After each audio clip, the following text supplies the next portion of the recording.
দেবারুণ আচার্য, আপনার চিঠি এসেছে পুরুলিয়া সদর, জেলা পুরুলিয়া থেকে। এখন প্রচণ্ড গরমে হাজার কষ্ট হলেও পড়াশুনোর জন্য বাধ্য হয়ে সাগর পাড় থেকে পাহাড়ের কোলে ছুটতে হয়েছে। বাড়ি থেকে ৭৫০ কিলোমিটার পথ অতিক্রম করে চলার পথে প্রায় এত বিচিত্র অভিজ্ঞতা তা বলে বোঝানো যাবে না। সেখানে পূর্ব পশ্চিম মেদিনীপুর, বাঁকুড়া, পুরুলিয়া জেলার বিভিন্ন মানুষের কথা বলার ধরন, আদব কায়দা, প্রকৃতির অসীম বৈচিত্র্য সবকিছুরই প্রত্যক্ষদর্শী আমি দীর্ঘদিন। রেলগাড়ির ভেতরে নিত্যযাত্রীদের কথোপকথন, বেড়াতে যাওয়া মানুষজনের হৈ হুল্লোড়, হকারদের বিভিন্ন স্বকীয়তায় জিনিস ফেরি করা, দৃষ্টিহীন মানুষ, বিশেষ চাহিদা সম্পন্ন মানুষ সবই দেখতে পাই। মাঝে মাঝে অভিজ্ঞতা মনোরম হলেও অভিজ্ঞতা সুখের হয় না। তখন মনে রাগ হয়, একরাশ বিরক্তি, কখনো মানসিক কষ্টকে একার সঙ্গে ভাগ করে নিতে হয়। এক প্রকার বাধ্যই হই পরিস্থিতির চাপে। এই পথ চলার মাঝে কিছু মজার দৃশ্যও চোখে পড়ে। তখন প্রাণ খুলে হাসতে ইচ্ছে করলেও নিজেকে খুব কষ্ট করে সামলে রাখতে হয়। একবার কলেজ ছুটির পর ট্রেন ধরবো বলে স্টেশনে বসে আছি, এমন সময় সদ্য বিবাহিত দম্পতি সহ আরও ৫-৬ জন পুরুষ এবং মহিলার দেখা পেলাম। তারা পাহাড়ের কোলের গ্রামের বাসিন্দা। এখানে মেয়ে আর পাত্র পরের স্টেশন থেকে ৫ কিলোমিটার দূরের গ্রামের। মেয়েকে দান সামগ্রীতে দেওয়া হয়েছে অনেকগুলো ব্যাগ, বস্তা, বড় একটা ঝাঁকাতে লাউ, বেগুন, পুঁইশাক, চিচিঙ্গে, বরবটি, কাঠছাতু ইত্যাদি। আর পুরনো শাড়ি জড়ানো দুটো ছোট ছোট ছাগলছানা পোষার জন্য। এমন দৃশ্য চলার পথে মনে হলো একেবারে বাড়তি পাওনা। এ অঞ্চলে আনাজের উৎপাদন সীমিত বলে খুব দাম। আলুই এখানকার প্রধান সবজি, তাই হয়তো এমন একটা ব্যবস্থা। আজ প্রাত্যহিকই তুমি আমার অভিজ্ঞতা তোমার কাছে ভাগ করে দেওয়ার সুযোগ দেওয়ায় আমি সত্যিই খুব কৃতজ্ঞ। এমন অনেক ঘটনা আরও আছে, তবে সীমিত অক্ষরের সীমাবদ্ধতায় থামতেই হলো। ভালো থেকো। দেবারুণ আচার্য, পুরুলিয়া সদর, জেলা পুরুলিয়া।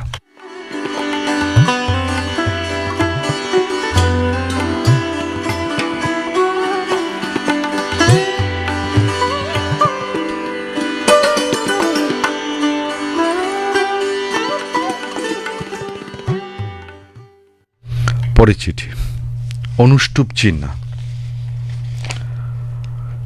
রহুড়া, কলকাতা থেকে। বাড়ি থেকে কলেজ যাওয়ার রাস্তাটা আমাকে বাসেই যাতায়াত করতে হয়। ওই সময়ের বাসে বেশিরভাগই থাকেন অফিস যাত্রীরা। প্রতিদিনই তাদের রসালাপে বাস একেবারে সরগরম হয়ে ওঠে। তাদের আলোচনার বিষয়বস্তুও থাকে ভিন্ন ভিন্ন। ভারতীয় ক্রিকেট দলের হালামুলের পারফরমেন্স থেকে আন্তর্জাতিক সম্পর্ক বাদ যায় না কিছুই। কিঞ্চিত বিরক্তির উদ্রেক করলেও বলতেই হবে, বিদ্যে বোঝায় বাবুমশাইয়ের কল্যাণে আমার যাত্রাপথের একঘেয়েমি যেমন কাটছে, তেমনি সুলভে জ্ঞানপ্রাপ্তিও উঠছে। বাস যাত্রায় সাম্প্রতিক একটা ছোট্ট ঘটনা আমাকে বেশ নাড়া দিয়েছে। জুন মাস, অসহ্য গরম চলছে। সেদিনও অফিস টাইমের বাসে অফিস যাত্রীদের গরম টপিকে যুক্ত হয়েছে বাড়তি গরমি। বাবু বলছেন, আজকালকার ছাত্রীরা একেবারে উচ্চারণে গেছে। বাবুর সংযোজন, লেখাপড়া একেবারে করে না। বাবু মুখ বেঁকিয়ে বললেন, মোবাইলে কেবল গেম খেলে। বাবু ফুট কাটলেন, আড়ালে সব রকম নেশাই চলে। এদিকে এক বৃদ্ধা হাতে একটি বোঁচকা নিয়ে বাসের সামনের দিকে দাঁড়িয়ে ভিড়ে নাকাল হচ্ছিলেন অনেকক্ষণ ধরে। বৃদ্ধাকে দেখতে পেয়ে হঠাৎই এক পিঠে ব্যাগ নোয়া স্কুল ড্রেস পরা ছাত্র তাকে ডাকল, ঠাকুমা, ও ঠাকুমা, এইদিকে এইদিকে এইদিকে আসুন, এইদিকে আসুন, আমার সিটে বসুন। গোটা বাসটা চুপ হয়ে গেল। ক্রিকেট ম্যাচে বিরাট কোহলি আউট হওয়ার পর যেমন চুপ থাকে গ্যালারি, তেমনি। আর ঠিক তখনই আমার চোখ গেল বাসের দেওয়ালের একটি লেখায়, আপনার ব্যবহারই আপনার পরিচয়, অনুষ্টুপ চিন্না, রহুড়া, কলকাতা।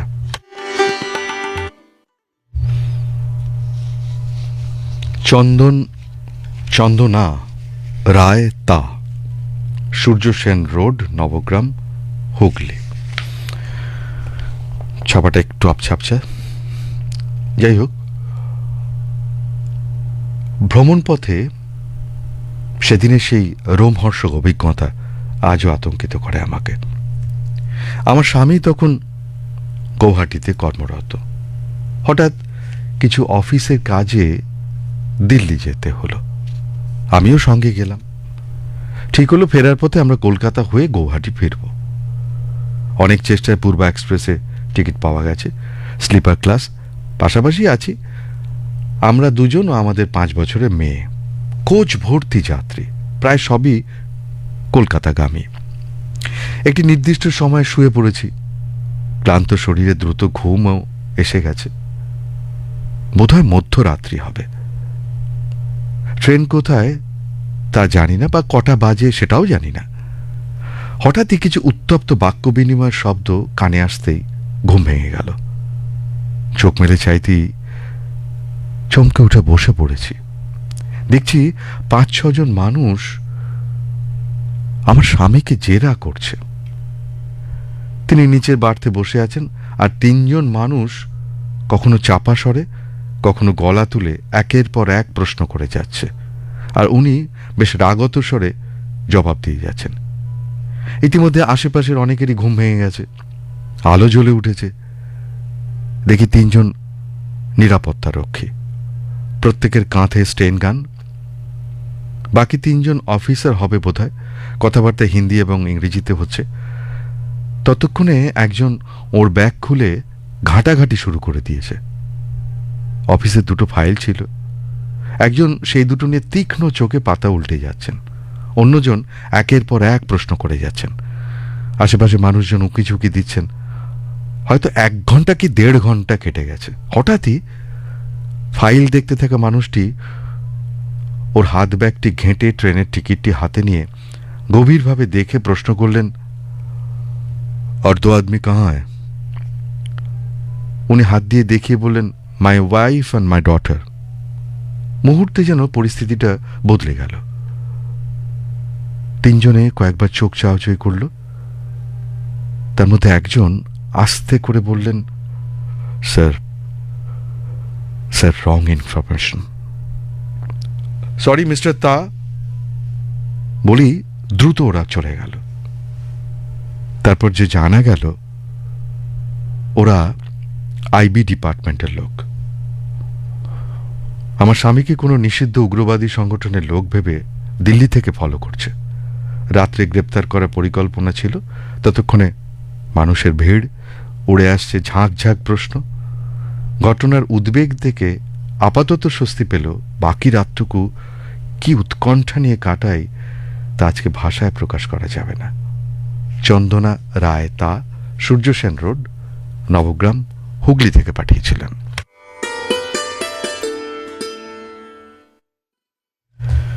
গীতিকা কোলে, ভিআইপি রোড, কলকাতা থেকে আপনার চিঠি।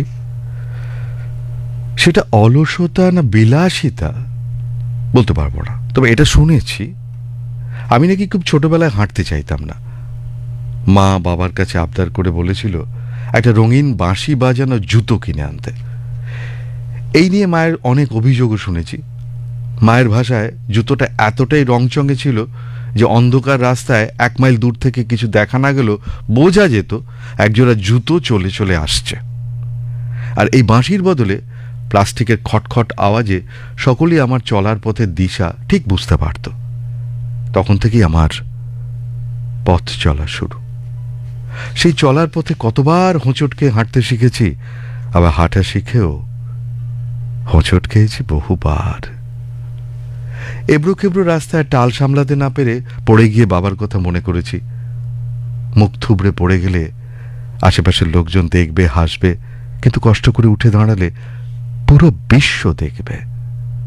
অনুভব করেছি পথের হাওয়ায় কিশোর বাজে বাজে আমার বুকের মাঝে। পাহাড়ের বুকে ঝর্ণাটাও তার চলার পথে নুড়ি পাথর ঠেলে জল তরঙ্গ বাজিয়ে শোনায় তার সুরধ্বনি। আমিও সেই ধ্বনিতে চৌদিকে মোট সুরের জাল বুনি। প্রলয় ঝড়ের সঙ্গে মোকাবিলা করে বনাঞ্চলে মহিরুহ তার চলার পথে অটল থেকে আকাশ ছোঁয়ার স্বপ্ন দেখতে শেখায়। বলতে দ্বিধা নেই প্রাত্যহিকে। এই জবুথবু শরীরে প্রায় ফুরিয়ে আসা পথে তুমি আমার এক ফালি রোদ। তোমার সঙ্গে চলার পথে রোজ অমৃত পান করি, কিন্তু তৃষ্ণা মেটে না। তোমার উঠোনে রোজ কল্পনার আলপনা দিই, তবু মন ভরে না। তোমার সঙ্গে চলার পথে রোজ হাঁটি, কিন্তু সে পথের কিনারা পাই না।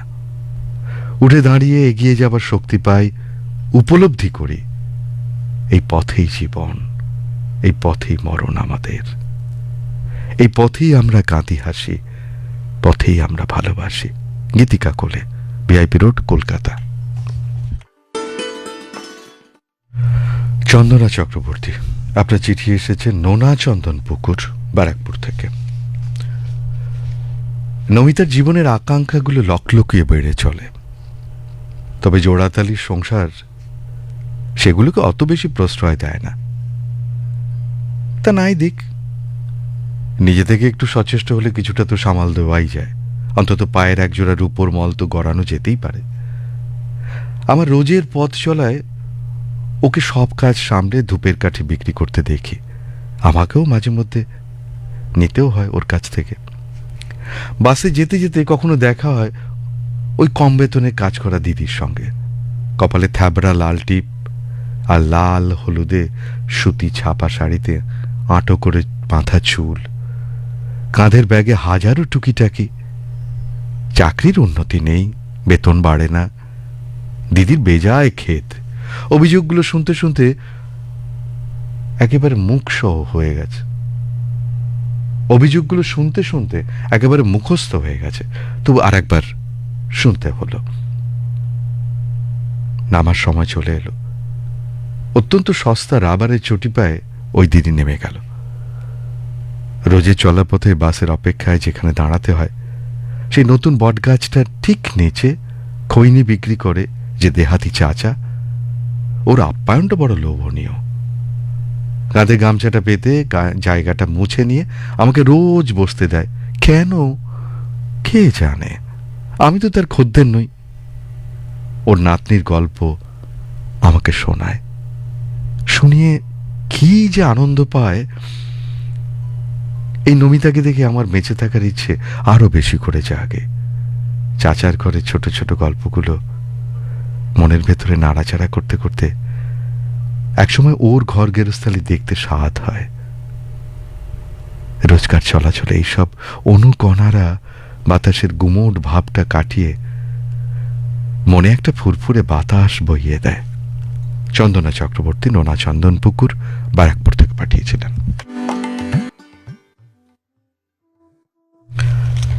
মালতী ভট্টাচার্য মণ্ডল, অশোকনগর, পশ্চিম মেদিনীপুর থেকে।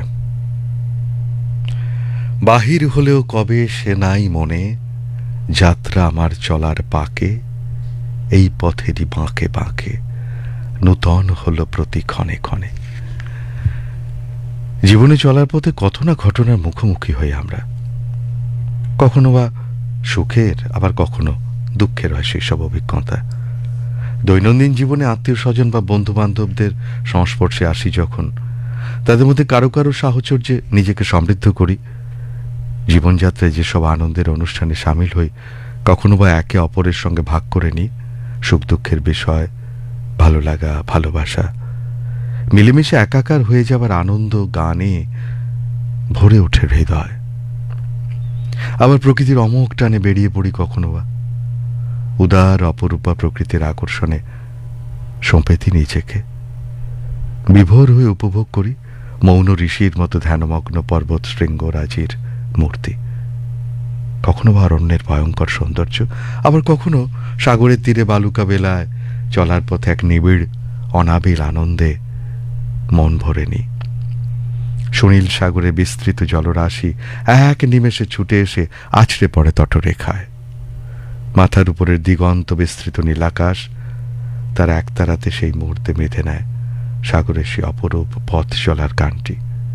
আর সেই সুরের সঙ্গে আমার মন প্রাণ হৃদয়ে বাঁধা পড়ে যায়। মন গুনগুনিয়ে ওঠে রবীন্দ্রনাথ ঠাকুরের গানের কথায়, রঙের খেলায় সেই সভাতে খেলে যে জন সবার সাথে, তারে আমি চাবো সেও আমায় চাবে, জীবন আমার চলছে যেমন তেমনি ভাবে, সহজ কঠিন দ্বন্দ্বে ছন্দে চলে যাবে। মালতী ভট্টাচার্য মণ্ডল, অশোকনগর, পশ্চিম মেদিনীপুর থেকে পাঠিয়েছিলেন। কাজল ভাদুড়ি, ষষ্ঠীতলা পাড়া, কৃষ্ণনগর, নদিয়া থেকে। জন্মের পর থেকে জীবনে চড়াই উতরাই বেয়ে আমাদের পথ চলা শুরু হয়। পথের বাঁকগুলোতে আমাদের অজান্তে কত না রহস্য, বিস্ময়, সুখ, দুঃখ, আনন্দ অপেক্ষা করে থাকে। সেসবের সঙ্গে নতুন করে পরিচিত হতে হতে নিজেকে মানিয়ে নিয়ে পথ চলতে থাকি। বন্ধু প্রাত্যহিকী, আমার নিজের জীবনে চলার পথে এক অভাবনীয় রোমহর্ষক ঘটনা তোমার মাধ্যমে জানাতে চাই। সেবারে আমরা কয়েকজন বন্ধু মিলে সপরিবারে দার্জিলিং ঘুরে গ্যাংটকে উপস্থিত হলাম। আর এখানেই ঘটল সেই অভাবনীয় ঘটনা। গ্যাংটক বাস স্ট্যান্ড থেকে আরও ওপরে যখন আমরা আমাদের নির্দিষ্ট হোটেলের দিকে যাচ্ছিলাম, যেতে যেতে সকলের অলক্ষ্যে প্রকৃতির আহ্বানে সাড়া দিতে সবে পাহাড়ে খাদের ধারে গেছি। হঠাৎ কি করে জানি না আমি নিয়ন্ত্রণ হারিয়ে খাদের গহ্বরের মধ্যে পড়ে গেলাম, 4 ফুট বাই 4 ফুট একটা পাথরের ওপর। যেদিক থেকে পড়লাম সেই দিক ছাড়া অন্য দিকগুলো ফাঁকা। পেছনে পাথরের দেওয়ালে কোনো খাঁজ নেই যে পা দিয়ে দিয়ে উঠব।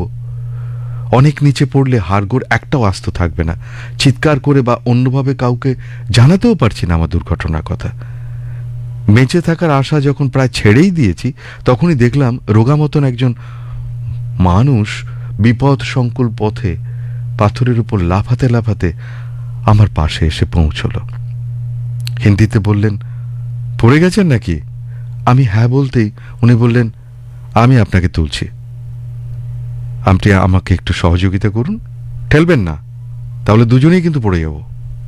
এই কথা বলে বাঁ হাত দিয়ে আমার ডান হাতের বগল চেপে ধরে কি অবলীলায় অতটা উপরে তুললেন। তারপর আমাকে ধন্যবাদ জানানোর সুযোগটা না দিয়েই কোথায় যে মিলিয়ে গেলেন। আজও আমি অবধারিত মৃত্যুর হাত থেকে বেঁচে ফেরার সেই ঘটনাটা ভুলতে পারি না। কাজল ভাদুড়ি, ষষ্ঠীতলা পাড়া, কৃষ্ণনগর, নদিয়া থেকে পাঠিয়েছিলেন।